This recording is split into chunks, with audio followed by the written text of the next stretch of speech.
Semoga anak-anak dalam kondisi sehat walafiat. Ketemu lagi dengan Bu Herlina. Materi IPA yaitu sistem ekspresi pada manusia.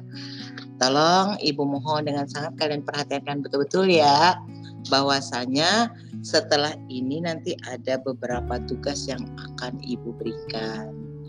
Oke, sehat selalu ya. Oke, Ibu mulai. Yaitu ini pada konsepnya, di sini ada beberapa bahasan yang harus kita bahas. Yang pertama, bilirubin atau untuk mengetahui garam empedu, garam mineral, dan kolesterol yang terjadi dalam tubuh kita. Ini yang dinamakan fesis urin.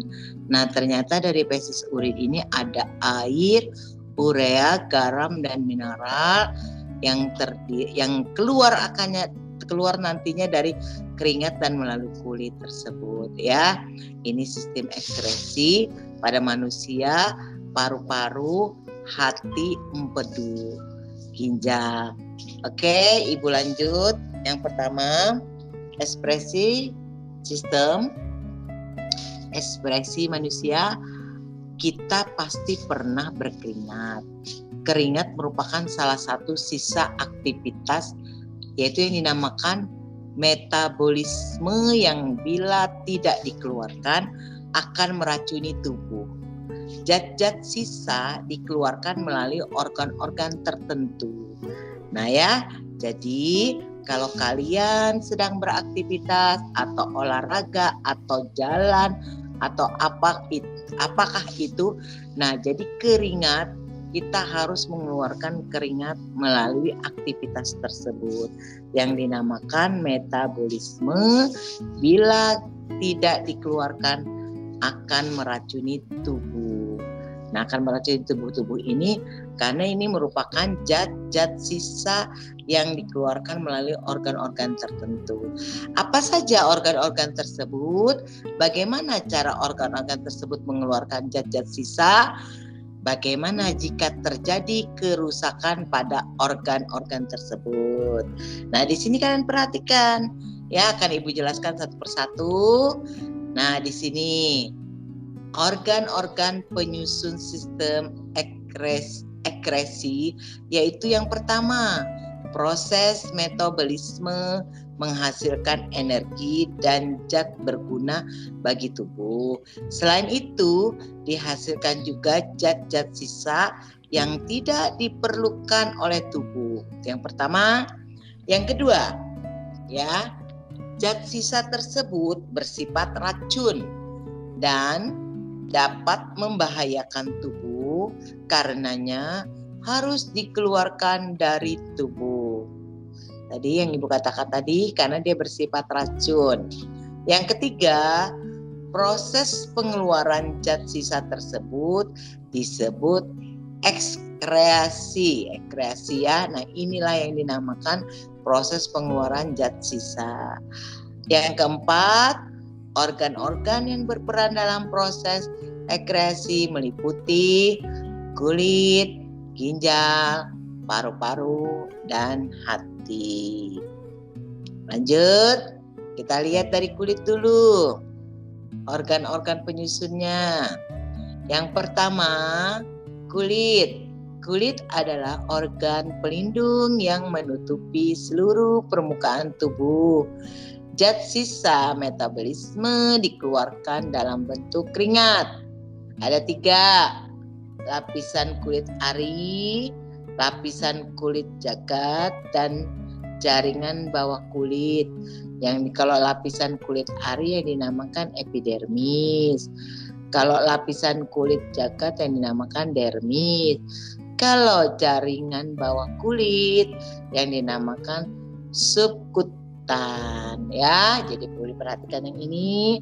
Mungkin ini biasa keluar nih, sering keluarnya kalau soal. Nah, sekarang kita lihat lagi kulit. Ternyata kulit yang kita lihat lagi kulit ari yang dinamakan epidermis. Kulit ari terdiri atas 3 lapisan. Yang pertama, lapisan tanduk. Yang kedua, lapisan granula. Yang ketiga, stratum germinativum. Nah, kalau yang tanduk nama latinnya stratum corneum. Kalau yang kedua nama latinnya stratum granulosum. Ya, di sini diperhatikan di sini. Nah, lapisan tanduk merupakan, penjelasannya ya, lapisan tanduk merupakan jaringan mati yang terdiri atas banyaknya lapis sel pipih, fungsinya untuk melindungi sel-sel di dalamnya dan mencegah masuknya kuman penyakit. Nah, ini fungsinya tanduk nih tadi ya. Yang kedua, lapisan granula terdiri dari sel bergranula yang kelamaan akan mati dan terdorong ke atas menjadi bagian dari lapisan tanduk. Ya, jadi lapisan kulit tadi. Fungsinya untuk apa? Melindungi kulit dari sengatan sinar matahari. Makanya pada saat sengatan matahari kalian bisa bertahan karena ada lapisan granula tadi untuk melindungi kulit kalian. Yang ketiga, stratum germinativum mengandung sel-sel baru yang akan terdorong ke atas jika terjadi bagian lapisan granula. Ya, nah ini ya bagian lapisan kulit kalian ya, kulit. Lanjut, kulit jagat atau dermis. Kelenjar minyak glandula sebasea fungsinya menghasilkan minyak untuk meminyaki rambut agar tidak kering. Nah ya, seperti itu. Terus di bawah kantong rambut terdapat pembuluh kapiler yang mengangkut sari makanan ke akar rambut sehingga rambut terus tumbuh. Nah, ini kulit di bagian kepala, kulit jagat ya. Di dekat akar rambut terdapat otot rambut. Fungsinya untuk kontraksi rambut sebagai respon terhadap rangsangan lingkungan tersebut. Ya, rangsangan terhadap lingkungan tersebut. Artinya kalau misalnya akar rambut tadi misalnya kalian kelebihan minyak atau berketombe, nah dia akan merespon ya terjadinya rangsangan yang terjadi. Oke, lanjut. Kulit yang ketiga, kulit jagat. Oh, masih jagat ini ya ternyata ya. Pada jaringan bawah kulit terdapat jaringan lemak atau adiposa.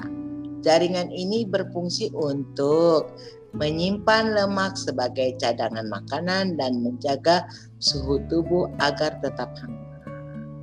Ya, nah ini adiposa. Ini bentuk rambut, melaset, kelenjar minyaknya, kelenjar keringat, saraf.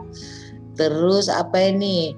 Kantong rambut, jaringan adiposa, arterik venanya, jaringan subkutan dermis. Nah, ini ya betul. Epidermisnya. Ini gambarnya. Lanjut ke paru-paru. Paru-paru, zat yang dikeluarkan oleh paru-paru adalah karbon dioksida atau yang dinamakan CO2 dan uap air yaitu H2O yang menghasilkan dari proses pernapasan. Fungsinya untuk apa paru-paru?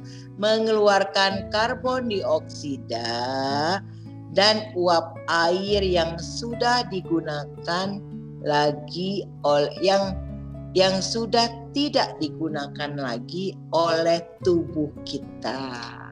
Nah, ya itu fungsi dari CO2 dan H2O, ya, karbon dioksida dan H2O, uap air yang dikeluarkannya, yang sudah tidak diperlukan lagi oleh tubuh kita maka dikeluarkan. Oke, sekarang ginjal. Ginjal berbentuk seperti kacang merah, panjangnya 10 cm, beratnya kurang lebih 170 gram. Letaknya di dalam rongga perut, berjumlah 2 dan berwarna merah keunguan. Ini bentuk ginjal kita. Nih ya, yang Ibu tunjuk ini. Ada 2. Zat sisa metabolisme dikeluarkan dalam bentuk air seni, kandungan urin, air urin, dan garam mineral. Nah ya ini ya, jadi dia terfokus kepada sini semua nih, bentuk ginjal dan posisi dalam tubuh manusia yang seperti ini. Arterin, repolis, dan ini ginjalnya, terus vena, nephalis, dan ureter, aorta, kandungan kemih, ureanya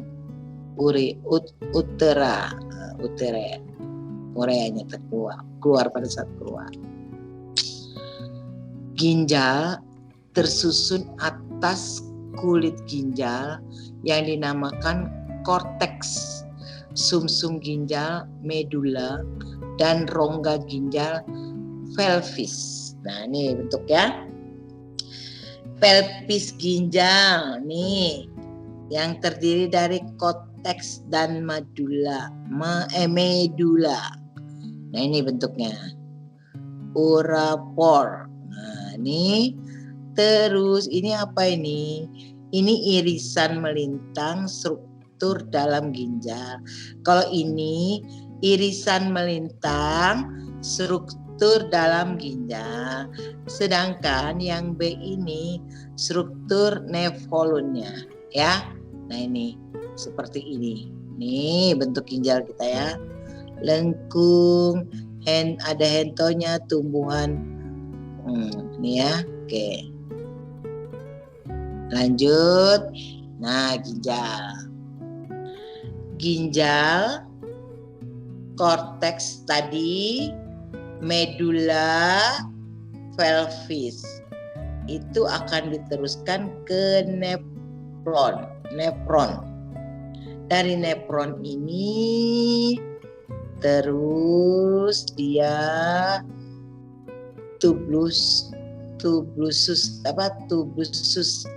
naik badan, malpigris, lanjut turun, glomerulus, dan kapsula Bowman. Nah, dari kapsula Bowman ini tadi, ini tubulus ini bagian dari lengkung Henle, tubulus, contractus proxima, tubulus, contractus distal, tubulus, contractus collectivus.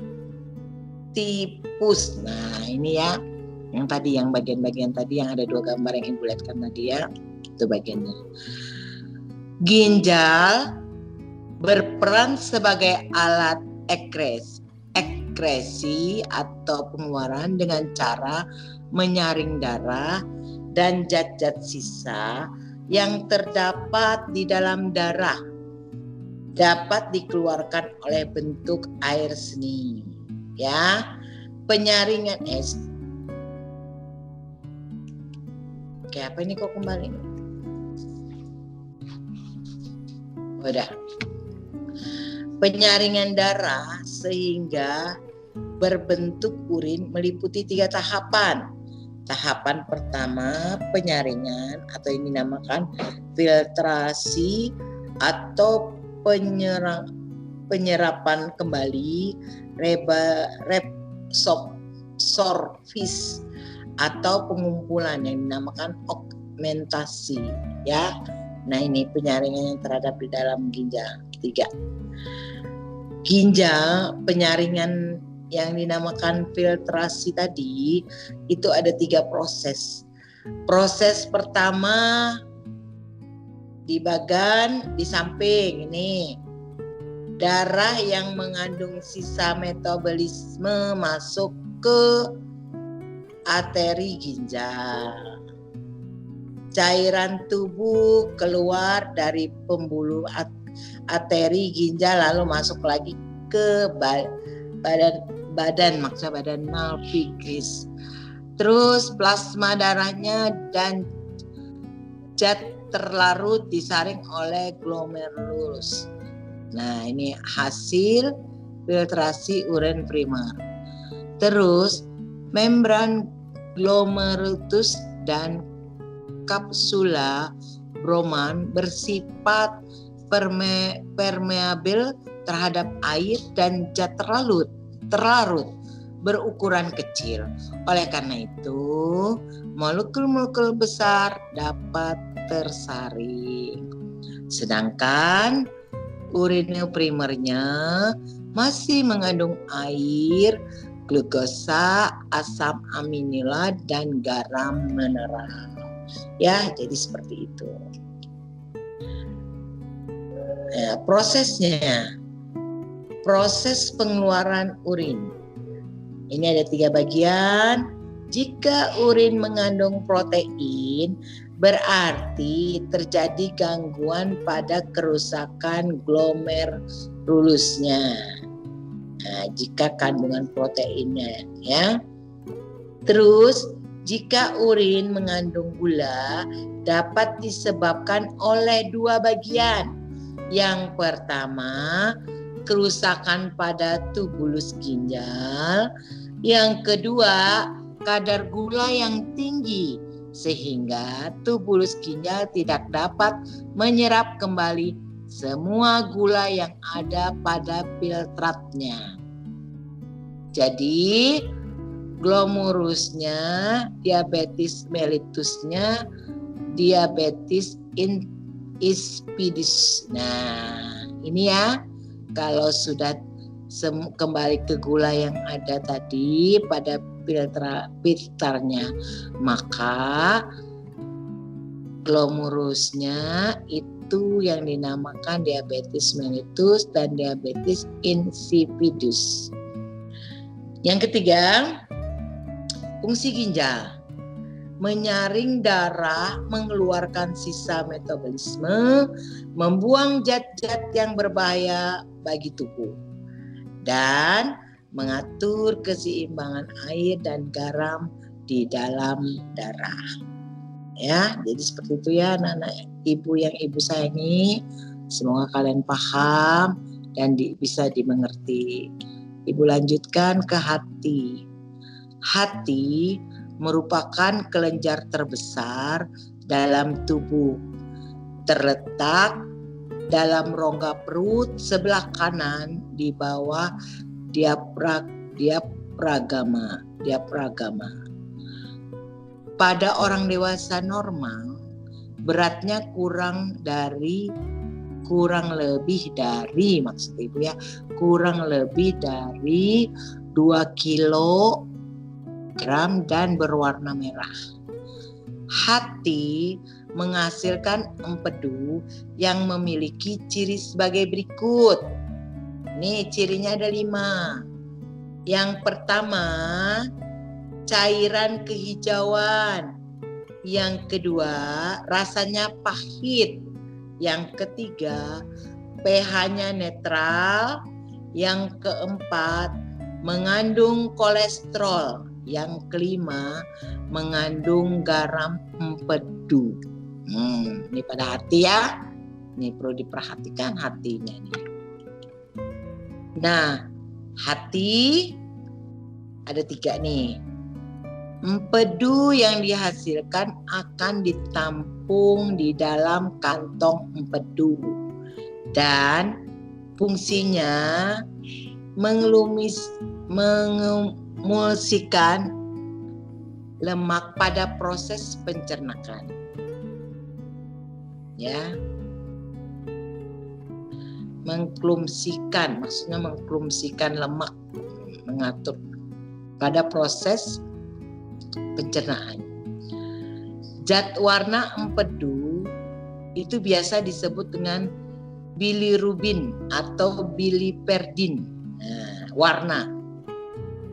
Yang ketiga, zat warna tersebut dirubah menjadi urobilin oleh bakteri usus yang memberikan warna pada proses dan presis dan urinnya. Ya. Presis dan urinnya.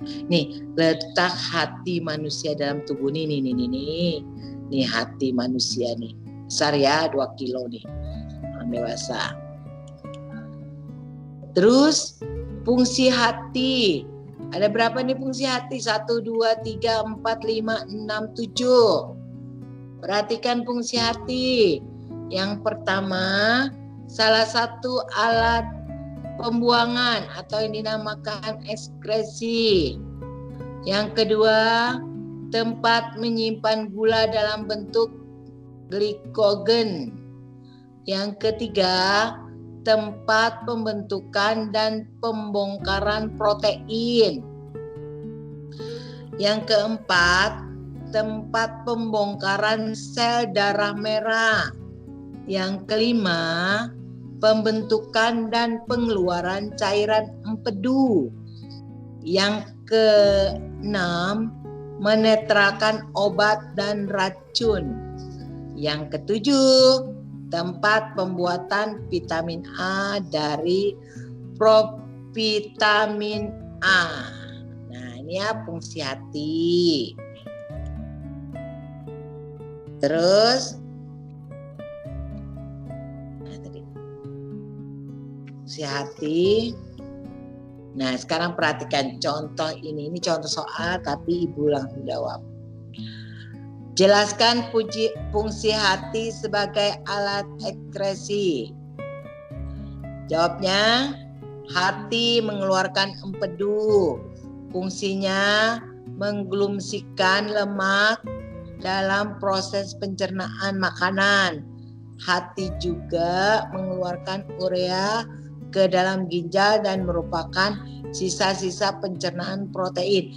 Maksud Ibu kalau menjawab soal itu seperti ini, ya. Kalau setiap ada pertanyaan, apalagi soalnya kalau pilihan ganda, langsung setor A, B, C, D, E. A, B, C 1, A, B 2. Itu apa? Ibu nggak paham. Soalnya nggak ada. Terus optionnya itu yang mau dijawab apa? Ibu kasih 0, 0. Ya. Ingat, ini contoh cara menjawab sebuah pertanyaan. Ini contoh soal esai. Kalau Ibu berikan soal seperti ini, berarti kalian harus menjawabnya seperti ini. Kan ini sudah ada materinya yang tadi Ibu sampaikan. Ya kan? Kalian tinggal menyalin. Oke, ingatin, perhatikan itu. Oke, lanjut. Nah, Ibu kembali ke kelainan dan penyakit pada sistem ekskresi. Ini ada kelainan atau penyakit yang namanya anuria, glikosuria, albuminuria. Nah, ini kelainan atau penyakit pada sistem pengeluaran ekskresi nih. Yang pertama, kegagalan ginjal menghasilkan urin yang dapat disebabkan karena kurangnya tekanan untuk melakukan filtrasi atau terjadinya radang glomerulus. Ini ya yang pertama, kelainan yang pertama. Sementara yang kedua, ditemukan glukosa dalam urin. Hal tersebut karena terjadinya kerusakan pada badan Malpighi. Nah, ini kelainan atau penyakit yang kedua. Yang ketiga, ditemukannya protein albumin dalam urin yang dapat disebabkan karena luka pada membran glomerulus karena penyakit, kenaikan tekanan darah, dan iritasi pada sel-sel ginjal oleh zat tersebut, racun, bakteri, atau logam berat.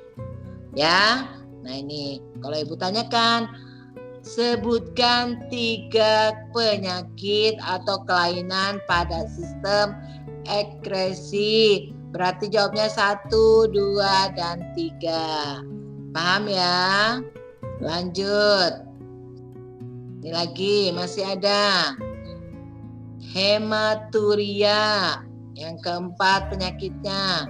Yang kelima bilirubinaria. Yang keenam batu ginjal. Nah, kalau penyakit yang keempat ini ditemukannya keberadaan sel-sel darah merah dalam urin. Penyebabnya karena radang organ-organ sistem urin karena penyakit atau iritasi. Mungkin ini seperti kok mau kencing susah sedikit. Nah ini karena meradang organnya ya. Penyakit yang ketiga, kelainan yang ketiga, kondisi saat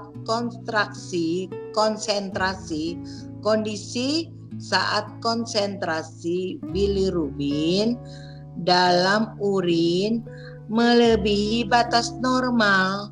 Kenapa? Sebabnya karena pengaruh penguraian hemoglobin yang berlebihan dalam darah. Nah ini penyebabnya. Terus yang keenam, batu ginjal. Kelainannya kenapa? Berupa adanya benda keras yang ditemukan dalam saluran ginjal, pelvis, dan saluran urin. Sebabnya kenapa? Karena konsentrasi garam mineral yang berlebihan, penurunan jumlah air, kebasaan dan keasaman urin yang abnormal, atau aktivitas kelenjar tiroidnya yang berlebih. Yang jelas kurang minum air putih ya. Banyakin minum air putih biar batu ginjalnya bisa berfungsi dengan bagus. Oke, lanjut. Nih, masih ada penyakitnya. Yang ketujuh, kedelapan, 9. Yang ketujuh, nephritis glomerulus. Yang ke-8 pyelonephritis dan sistitis. Susah betul biologi ya. Oke. Ini apa penyakit yang ke-8 ini? Penyakit yang ke-7.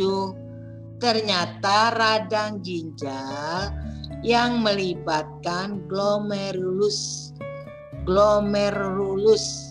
Sebabnya apa? Karena reaksi alergi terhadap racun dari bakteri Staphylococcus. Yang ke-8, kenapa? Ternyata terjadinya radang pelvis, medula, dan konteks karena bakteri. Penyakit ini disebabkan kerusakan nefron dan corpusculum renalis. Ya, ini penyebabnya. Yang 9, radang kandungan kemih yang melibatkan lapisan mukosa dan submukosa. Sebabnya kenapa? Karena infeksi bakteri, zat kimia, atau luka mekanik. Ya, nah ini. Oke, lanjut. Banyak ternyata penyakitnya pada pengeluaran ini. Lanjut. Nephrosis polisistik gagal ginjal. Kenapa neprosis? Ternyata kondisi pada saat bocornya membran glomerulusnya. Akibatnya apa? Kenapa kebocorannya? Karena akibatnya kebocoran sebagian besar protein berpindah dari darah ke urin. Karenanya air dan natrium menumpuk dalam tubuh, maka terjadilah pembengkakan. Ya, jadi sebabnya kalau ini terjadinya pembengkakan ya, penyebabnya menyebabkan pembengkakan. Tuh. Kalau polististik itu kerusakan saluran ginjal yang merusak nefron dan menghasilkan kista mirip. Dilatasi sepanjang saluran. Dilatasinya ini sepanjang saluran. Ini ya, kerusakan ginjal. Gagal ginjal itu disebabkan oleh kondisi yang mengganggu fungsi ginjal seperti nefritis, trauma ginjal, tumor ginjal. Gagal ginjal dapat menyebabkan kematian dalam waktu 1 sampai 2 minggu. Ya. Ini kulit, ya, kelainan atau penyakit pada kulit. Mandi 2 kali sehari supaya tidak kena kelainan atau penyakit pada kulit. Mandi diusahakan sehari 2 kali, menggunakan sabun, menggunakan handuk bersih, menggunakan kolison, mengkonsumsi air putih yang cukup, makan makanan bergizi, berolahraga, istirahat yang cukup. Kalau pengen kulitnya tidak memiliki kelainan dan penyakit dalam sistem ekskresinya, maka kalian harus memperhatikan ini. Ya, apalagi musim pendingin, musim hujan, nggak mandi-mandi. Ya, nggak mandi-mandi, sudah mandi pagi tadi Bu, malam gak usah mandi, itu bakterinya banyak, apalagi zaman corona. Ya, mandi 2 kali sehari. Jangan tidak menggunakan sabun. Sabun itu melunturkan bakteri yang ada di kulit, ya. Nah, handuk jangan handuk bekas-bekas. Sudah handuknya basah dipakai lagi, nanti tertular. Ya, kalau ada pelembab bisa menggunakan itu. Kalau ada, minum air putih terutama yang banyak, yang cukup, makan bergizi, berolahraga dan istirahat yang cukup. Sekarang paru-paru itu yang pertama berolahraga, kedua olah napas, ketiga menghindari merokok, asap rokok, asap pabrik, asap kendaraan bermotor, cukup istirahat, mengkonsumsi makanan bergizi. Ya, nggak usah coba-coba dulu merokok sekecil. Ginjal, tidak menahan kencing, tidak duduk terlalu lama, tidak mengkonsumsi minuman beralkohol dan memicu stamina, minum air putih yang cukup, makan yang bergizi. Hati, bekerja, berolahraga tidak berlebihan. Nanti kalau berlebihan berbahaya juga. Nah, oke. Sekarang ekskresinya, sistem ekskresi sudah selesai. Kalian ibu kasih tugas. Kerjakan latihan pada buku IPA terpadu. Kelas 8 jilid 2. Tim guru halaman 296. Ya, ini esai, ini ada 5 soal. Ibu mohon dengan sangat yang belum mengumpul tugas, monggo silakan dikumpul segera. Karena ibu sudah mulai mencicil memasukkan latihan-latihan kalian di dalam daftar nilai Ibu ya. Tetap sehat, tetap jaga kondisi, atur jarak, 3M yang utama. Apa? Menggunakan masker, mengatur jarak, dan mencuci tangan jika berpergian. Hindari kerumunan orang-orang yang banyak, karena nanti kita tidak sekolah-sekolah. Ibu aja juga kepengen sekali ketemu kalian ya. Kalau kondisi kita normal, tidak lagi ada corona, maka kita diizinkan untuk bertemu, bertatap muka. Ini hampir setahun loh ini. Sudah semester 2 Ibu pengen lihat yang kelas 8A itu yang mana, yang kelas 8B itu yang mana. Nah, hanya kalian bisa lihat Bu Herlina dan Bu Herlina nggak bisa lihat kalian. Oke, Ibu akhiri. Sebelum dan sesudahnya Ibu memohon maaf lahir batin. Kita tetap selalu sehat ya. Bu akhiri, wabillahi taufik wal hidayah. Assalamualaikum warahmatullahi wabarakatuh.